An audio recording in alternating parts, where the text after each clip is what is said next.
ನಮಸ್ಕಾರ ಸ್ನೇಹಿತರೆ, ನಾ ಕಂಡ ಭಾರತ ಯೂಟ್ಯೂಬ್ ಚಾನಲ್ಗೆ ಸ್ವಾಗತ ಸುಸ್ವಾಗತ. ಅಖಂಡ ಭಾರತ ದೇಶದಲ್ಲಿ ಸಪ್ತ ಮೋಕ್ಷದಾಯಕ ಪರ್ವತಗಳ ಬಗ್ಗೆ ಈಗಾಗಲೇ ನಾನು ಮಹೇಂದ್ರ ಮತ್ತು ಮಲಯ ಬಗ್ಗೆ ಕೊಟ್ಟಿದ್ದೀನಿ. ಇವತ್ತಿನ ದಿವಸ ನಾನು ವಿಂಧ್ಯ ಪರ್ವತದ ಬಗ್ಗೆ ಒಂದಷ್ಟು ಮಾಹಿತಿಗಳನ್ನ ಕೊಡ್ಬೇಕಂತ ಇಚ್ಛೆ ಮಹೇಂದ್ರ ಪರ್ವತ ಮತ್ತು ಮಲಯ ಪರ್ವತದ ಬಗ್ಗೆ ವಿಡಿಯೋದ ಒಂದು ಲಿಂಕ್ ಅನ್ನ ನಿಮಗೆ ಕೆಳಗಡೆ ಹಾಕಿರ್ತೀನಿ, ದಯವಿಟ್ಟು ಅದನ್ನು ನೋಡಿ. ಈಗ ವಿಂಧ್ಯ ಪರ್ವತ ಬಗ್ಗೆ ಒಂದಷ್ಟು. ಭಾರತ ದೇಶವನ್ನ ಉತ್ತರ ಮತ್ತು ದಕ್ಷಿಣವನ್ನ ಭಾಗಿಸುವಂತ ಅತ್ಯಂತ ಪ್ರಮುಖವಾದ ಪರ್ವತವೇ ವಿಂಧ್ಯ ಪರ್ವತ. ಇದು ಭಾರತದ ಮಧ್ಯಭಾಗದಲ್ಲಿದ್ದು ಸುಮಾರು ಗುಜರಾತಿನಿಂದ ಬಿಹಾರದವರೆಗೂ 700 ಮೈಲ್ಗಳ ಉದ್ದವಾದಂತಹ ವಿಂಧ್ಯ ಪರ್ವತವು ಉತ್ತರಕ್ಕೆ ಗಂಗಾ ನದಿಯವರೆಗೂ ಹಬ್ಬಿಕೊಂಡಂತ ನದಿ. ದಕ್ಷಿಣಕ್ಕೆ ದಕ್ಷಿಣ ಪ್ರದೇಶ್ವರ ಎಂದು ಕರೆಯುತ್ತಾರೆ, ಉತ್ತರಕ್ಕೆ ಉತ್ತರ ಪ್ರದೇಶ್ವರ ಅಂತ ಕರೆಯುವಂತ ಸ್ಥಳವೇ ಈ ವಿಂಧ್ಯ ಪರ್ವತ. ಈ ವಿಂಧ್ಯ ಪರ್ವತ ವಿಶೇಷವಾಗಿ ಸುಮಾರು 40,000 ಚದರ ಮೈಲ ಪ್ರದೇಶವನ್ನು ಆವರಿಸಿಕೊಂಡಿದ್ದು, ಇದರ ಶಿಖರವು ಸಾಧಾರಣವಾಗಿ 1500ಗಳಿಂದ 2000 ಎತ್ತರಗಳಷ್ಟು ಇದೆ. ಶಿಖರಗಳನ್ನು 3000 ಅಡಿಗಳಷ್ಟು ಎತ್ತರವಾಗಿದೆ. ಅಂಬಾಪರಾಣಿ ಮತ್ತು 2385 ಅಡಿ ಎತ್ತರ ಇದ್ರೆ, ದಾಶರಾತಿ 2345 ಅಡಿ ಎತ್ತರವಾಗಿದ್ದು, ಸಕಲಾಪುರ 2187 ಅಡಿ ಎತ್ತರ ಮತ್ತು ಬೃಗನಾಥ 2148 ಅಡಿಗಳಷ್ಟು ಎತ್ತರ ಇರುವಂತ ಪ್ರಮುಖ ಶಿಖರಗಳಿವು. ಹಾಗೆ ದಕ್ಷಿಣದಲ್ಲಿ ನರ್ಮದಾ ನದಿ ಮತ್ತು ಉತ್ತರದಲ್ಲಿ ಒಂದೇ ಸಾಲಿನ ವಿಂಧ್ಯದಲ್ಲಿ ಭಾರಿ ಪ್ರಮಾಣದಲ್ಲಿ ಸಿಗುವ ಮರಳುಗಲ್ಲು ಸಹಿತ ಉತ್ತಮ ವಿಷಯಗಳು ಇರುತ್ತೆ. ಇದು ಅತ್ಯಂತ ಖನಿಜ ಸಂಪತ್ತು ಮತ್ತು ಅತ್ಯಂತ ಒಳ್ಳೆಯ ಫಲವತ್ತಾದಂತ ಭೂಮಿ ಮತ್ತು ದಾರ್ಶನಿಕವಾಗಿ ಮತ್ತು ವಿಶೇಷವಾಗಿ ಈ ಪರ್ವತ ಶ್ರೇಣಿಯಲ್ಲಿ 3 ಜ್ಯೋತಿರ್ಲಿಂಗಗಳು ಬರುತ್ತೆ. ಹಾಗೆ ಶಕ್ತಿ ಪೀಠಗಳು ಸಹಿತ ಬರುತ್ತೆ. ಅನೇಕ ಸಂತರು ಮಹಾಂತರು ಈ ಪ್ರದೇಶದಲ್ಲಿ ಓಡಾಡಿರ್ತಾರೆ. ಹಾಗೆ ಶ್ರೀಕೃಷ್ಣ ಪರಮಾತ್ಮನ ಕರ್ಮ ಭೂಮಿ ಅಂತ ಹೇಳ್ಬೋದು. ಯಾಕಂದ್ರೆ ಗುಜರಾತಿನ ಪಕ್ಕದಲ್ಲಿ ಇರುವುದಂದ್ರೆ ಶ್ರೀಕೃಷ್ಣ ಪರಮಾತ್ಮ ಓಡಾಡಿದಂತ ಅತ್ಯಂತ ಪುಣ್ಯ ಸ್ಥಳವಾದಂಥದ್ದು ಈ ವಿಂಧ್ಯ ಪರ್ವತ. ಈ ವಿಂಧ್ಯ ಪರ್ವತಗಳು ಸಪ್ತಕುಲ ಪರ್ವತಗಳಲ್ಲಿ ಒಂದಾದಂತ ಈ ಮಾಲಿಕೆಯಲ್ಲಿ ಬರುತ್ತೆ. ಇದಕ್ಕೆ ಸಾಕಷ್ಟು ಹೆಸರುಗಳಿಂದ ಕರೆಯುವಂತದ್ದು ವಿಂಧ್ಯ ಪರ್ವತಕ್ಕೆ ಒಂದು ರೂಢಿ ಇದೆ. ಅದು ವಿಂಧ್ಯ ಪರ್ವತ ಅರ್ಥವೇ ಜ್ಞಾನ ಅಂತ ಹೇಳ್ತಾರೆ. ವಿಂಧ್ಯ ಪರ್ವತ ಅಂದ್ರೆ ವಿಂಧ್ಯ ಸಂಸ್ಕೃತ ಪದದ ಅರ್ಥವ ಬೃಂದ ಅಡಚಣೆಯಿಂದ ಪದದಿಂದ ವಿಂಧ್ಯ ಅಂತ ಬಂದಿದೆ ಎಂದು ನಂಬಲದು. ಇದು ಅತ್ಯಂತ ಪವಿತ್ರವಾದಂತ ಶ್ರೇಷ್ಠವಾದಂತ ಪರ್ವತ ಸಹಿತ. ಈ ಪರ್ವತದದ್ದು ಪುರಾಣ ಕಥೆಯೂ ಸಹಿತ ಇದೆ. ಈ ವಿಂಧ್ಯ ಪರ್ವತನಿಗೆ ಒಮ್ಮೆ ದೇವ ಋಷಿ ನಾರದರು ಒಂದ್ಸರಿ ಬಂದು ಈ ಪರ್ವತನ ಭೇಟಿ ಆಗ್ತಾರೆ. ಭೇಟಿ ಆದಾಗ ದೇವ ಋಷಿ ನಾರದರು ವಿಶೇಷವಾಗಿ ಲೋಕ ಕಲ್ಯಾಣಕ್ಕಾಗಿ ಲೋಕಕ್ಕೆ ಒಳ್ಳೆಯದು ಬಯಸುವ ಉದ್ದೇಶದಿಂದ ಏನಾದ್ರೂ ಕಲಹಣ ಹಚ್ಚುವಂಥದ್ದು ಅವ್ರದ್ದು ವಿಶಿಷ್ಟವಾದದ್ದು. ಅದಕ್ಕಾಗಿ ಈ ವಿಂಧ್ಯ ಪರ್ವತನ ಒಂದ್ಸರಿ ಕೇಳ್ತಾರೆ, ನೀನ್ಯಾಕೆ ಅತಿ ಎತ್ತರವಾಗಿಲ್ಲ ಮತ್ತು ಅಂತ ಕೇಳ್ತಾರೆ. ಆಗ ಇದ್ರ ಬಗ್ಗೆ ನೀನು ಸೂರ್ಯದೇವನ ಕೇಳು, ಯಾಕ ಸೂರ್ಯದೇವ ಎಲ್ಲಿಂದ ಎಲ್ಲಿ ಹುಡ್ತಾನೋ ಅಂತ ಕೇಳಿದಾಗ ಸೂರ್ಯನು ಈ ವಿಂಧ್ಯ ಪರ್ವತ ಸೂರ್ಯದೇವನ ಕೇಳ್ತಾನೆ, ನೀನು ಎಲ್ಲಿಂದ ಎಲ್ಲಿ ಹುಡ್ತೀವಿ ಅಂದಾಗ ಪೂರ್ವದಿಂದ ಪಶ್ಚಿಮಕ್ಕೆ ಹೊಡ್ತೀನಿ, ಕೊನೆಗೆ ನಾನು ಪರ್ವತ ರಾಜಗಳಾದಂತ ವಿಂಧ್ಯ ಪರ್ವತಕ್ಕೆ ನಮಸ್ಕರಿಸಿ ಅಂತ ಪ್ರದಕ್ಷಿಣೆ ಮಾಡಿ ನಾನು ವಾಪಸ್ ಹೋಗ್ತೀನಿ ಅಂತ ಹೇಳ್ತಾನೆ.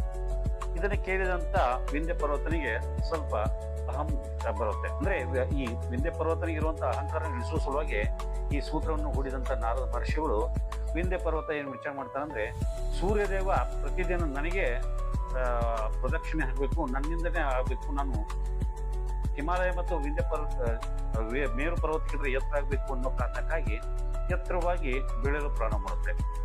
ಈ ವಿಂಧ್ಯ ಪರ್ವತ ಬೆಳೆಯುವ ಕಾರಣಕ್ಕಾಗಿ ಜಗತ್ತಿನ ಎಲ್ಲ ಸಮತೋಲನ ತಪ್ಪುತ್ತೆ. ಹಿಂಗಾಗಿ ಎಲ್ಲ ಪ್ರಾಣಿ ಪಕ್ಷಿಗಳಿಗೂ ಮತ್ತು ಜಲಚರಗಳಿಗೂ ಎಲ್ಲರಿಗೂ ತೊಂದರೆ ಆಗತ್ತೆ. ಆಗ ದೇವತೆಗಳೆಲ್ಲ ಸೇರಿಕೊಂಡು ಈ ವಿಂಧ್ಯ ಪರ್ವತನ ಈ ಸೂರ್ಯಚಂದ್ರರ ಒಂದು ಮತ್ತು ನಕ್ಷತ್ರಗಳ ಒಂದು ಚಲನವನ್ನೇ ನಿಲ್ಲುವಂತ ಸಂಭವ ಬರುತ್ತೆ, ಸಮಯ ಬರುತ್ತೆ. ಅದಕ್ಕಾಗಿ ಇದನ್ನ ಎಲ್ಲಾ ಯಥಾಸ್ಥಿತಿ ಕಾಯ್ಬೇಕಂದ್ರೆ ಏನ್ ಮಾಡ್ಬೇಕು ಅಂತ ಇಂದ್ರ ಮತ್ತು ದೇವಾದಿ ದೇವತೆಗಳೆಲ್ಲ ಸೇರ್ಕೊಂಡು ಪರಶಿವನನ್ನ ಕೇಳ್ಕೊತಾರೆ. ಪರಶಿವನು, ನಾನು ಕೈಲಾಸದಲ್ಲಿ ಇರುವುದರಿಂದ ಮತ್ತು ಈ ಕಡೆ ನಾನು ಬಿಟ್ಟು ಹೋಗಕ್ಕಾಗೋದಿಲ್ಲ, ಅದಕ್ಕಾಗಿ ನನ್ನ ಸಮಾನವಾದ ತೂಕವಿಲ್ಲದಂತರ ಅಂದ್ರೆ ದಕ್ಷಿಣ ಕಡೆ ಹೋದ್ರೆ ಸರಿ ಆಗುತ್ತೆ ಅಂತ ಹೇಳ್ತಾರೆ. ಆದ್ರೆ ದಕ್ಷಿಣ ಕಡೆ ಹೋಗ್ಬೇಕಂದ್ರೆ ಯಾರು ಸಾಧ್ಯ ಐತಿ? ವಿಂಧ್ಯ ಪರ್ವತ ಈ ರೀತಿ ಬೆಳೀತಾ ಇದ್ದಾನೆ, ಅವನ ಅಹಂಕಾರನ ಕಳೆದಿರಿಸ್ಬೇಕು ಮತ್ತು ಮೇಲೆ ಏರುವುದನ್ನು ನಿಲ್ಲಿಸ್ಬೇಕು ಅನ್ನೋ ಅದಕ್ಕಾಗಿ ಏನ್ ಬೇಕಂದಾಗ ಅವರ ಗುರುಗಳಾದಂತ ಅಗಸ್ತ್ಯ ಮಹರ್ಷಿಗಳನ್ನ ಎಲ್ಲ ದೇವತೆಗಳಿಗೆ ಅವ್ರ ಮಾರ್ಗದರ್ಶನ ಮಾಡ್ತಾರೋ ಅಂತ ಶಿವ ಹೇಳಿದಾಗ, ಪರಮೇಶ್ವರ ಹೇಳಿದಾಗ ಎಲ್ಲ ದೇವತೆಗಳು ಈ ಅಗಸ್ತ್ಯ ಮಹರ್ಷಿಗಳ ಹತ್ರ ಬರುತ್ತಾರೆ.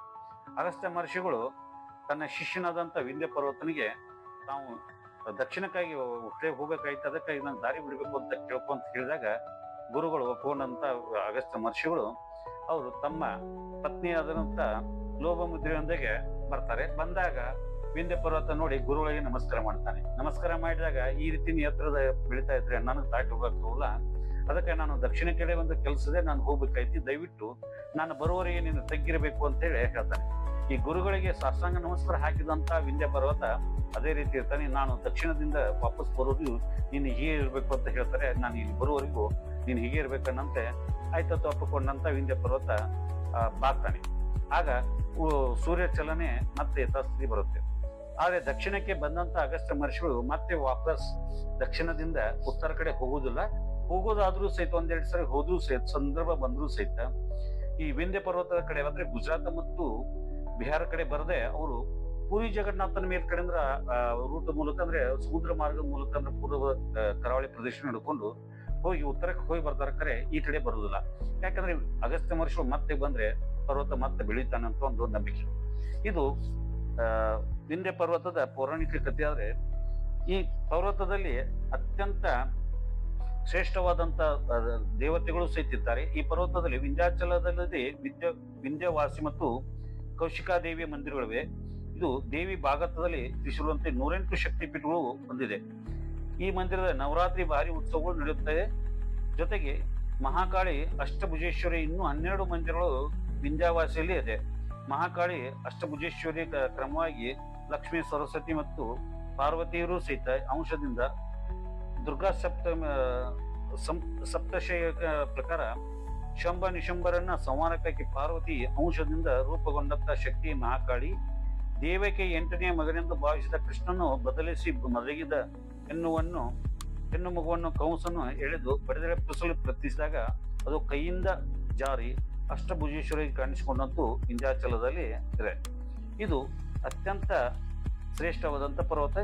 ಪ್ರತಿ ವರ್ಷವೂ ಸಹಸ್ರಾರು ಯಾತ್ರಿಕರು ನರ್ಮದಾ ಪರಿಕ್ರಮದ ಕಾಲದಲ್ಲಿ ವಿಂಧ್ಯದ ಅನುಪಮ ಮತ್ತು ಸೌಂದರ್ಯವನ್ನು ಅದರ ತಪ್ಪಲೆ 100 ತೀರ್ಥಕ್ಷೇತ್ರಗಳನ್ನ ಸಂದರ್ಶಿಸುತ್ತಾರೆ.